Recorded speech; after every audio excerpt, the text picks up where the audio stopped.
C'est une opportunité fondamentale, surtout dans le monde tel qu'il se profile aujourd'hui, où le fait d'avoir une expérience internationale et une partie du cursus international sera évidemment un plus pour votre curriculum.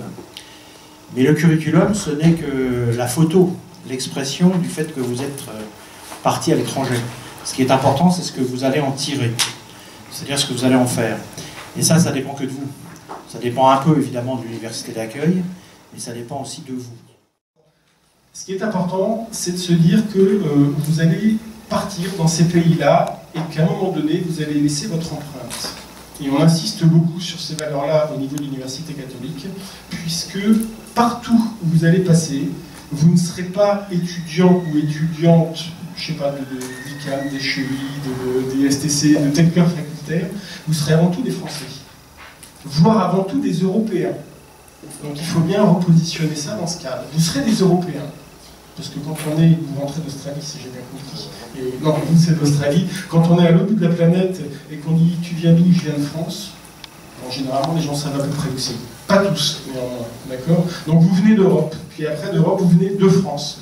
Et à l'intérieur de France, si on continue à poursuivre la démarche, vous serez peut-être des étudiants qui venaient du nord de la France. Ils sont encore un peu plus précis pour eux. Puis après, ils viennent de Lille.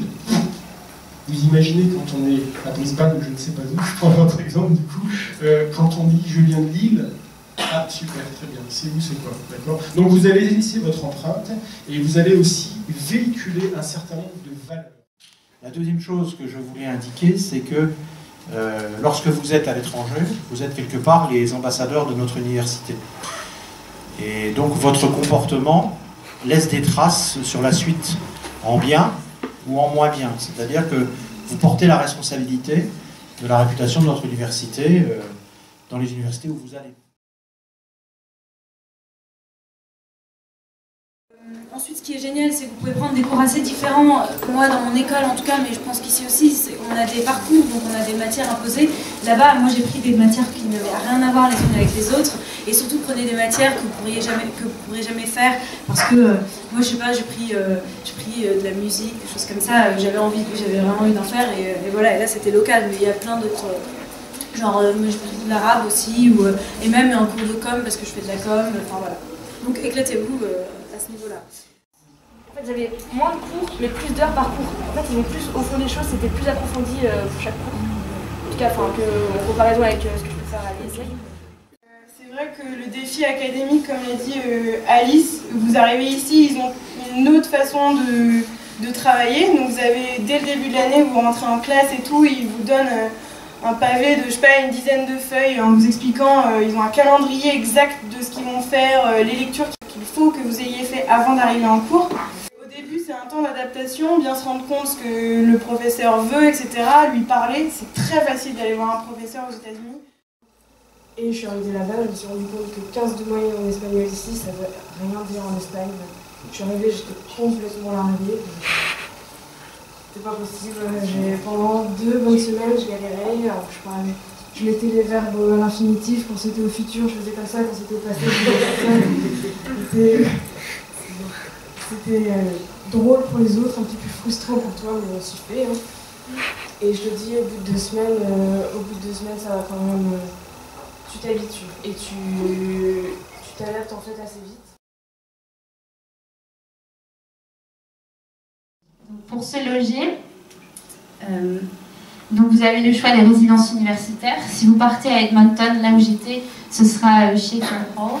Et donc il faut surtout, si vous faites ça, vous inscrire vraiment avant la date limite, parce que parfois ils indiquent que si vous vous inscrivez après la date limite, c'est encore possible de pouvoir trouver des places. Mais moi je l'ai fait et en fait non, après la date limite, l'année dernière c'était le 30 avril et c'était plus possible, il n'y avait vraiment plus de place. Pour le visa maintenant, alors c'est très différent du visa américain parce que je suis parti 1 an aux États-Unis déjà il y a 2 ans et donc là le processus est assez long pour le visa américain, hein. Mais pour le visa australien tout se fait en ligne, de l'inscription jusqu'à la réception du visa et ça se fait en 2-3 jours, hein. Donc c'est très rapide pour le visa. C'est pour les banques, arrangez-vous avec votre banque avant. Je sais qu'il y a les grandes banques françaises, style il y a la BNP, Société Générale, qui ont des filiales dans beaucoup de pays. Sinon, pour l'Asie, je vous conseille de créer un compte à la HSBC, comme ça vous n'aurez pas de taxes quand vous retirez de l'argent. Et c'est plutôt important. Carte européenne d'assurance maladie. Faites-le à l'avance. Je l'ai reçu 3 mois après mon départ. Ma coloc ne l'a jamais reçu. Donc, bon, si vous avez un pépin, accessoirement, de temps en temps, ça peut servir.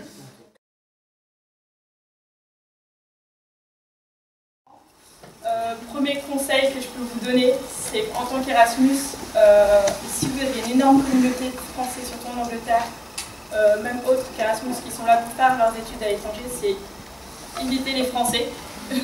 Même si vous en connaissez, gardez 2-3 contacts avec la CATO, mais essayez de vous inscrire quelque part, genre une asso, un club de sport, n'importe quoi. Éloigne-toi au plus des Français, je peux me permettre. Et même des fois où je rencontrais des Français, j'avais pas envie de parler français, je faisais semblant d'être de je ne sais où, pour absolument pas qu'ils parlent français, parce qu'il y en a beaucoup qui se disent « Ah c'est bien, ça va me reposer, je vais parler français ». Et pendant ce temps-là, c'est du temps que tu perds à apprendre à parler espagnol ou n'importe quelle autre langue pour ceux qui partent ailleurs. Ouais, maintenant, après être parti un an, je vois plus de différence entre un chinois et un japonais qu'un français, un italien et un espagnol. C'est vraiment, ils ont une diversité quand vous allez voyager. Vous pouvez voir que dans les pays, partez d'un pays à un autre, même s'ils sont relativement proches, ça n'a rien à voir. C'est des vies différentes. Vous allez partir dans un environnement complètement différent pour la plupart, donc dans un autre pays, donc un environnement différent. Et donc soyez curieux et vraiment cherchez à découvrir et soyez tolérants par rapport à cet environnement nouveau que vous allez découvrir. C'était une expérience géniale. C'était une expérience incroyable. Moi, je suis partie un semestre et c'était pas assez. Vous allez vous éclater. Ça va être vraiment bien.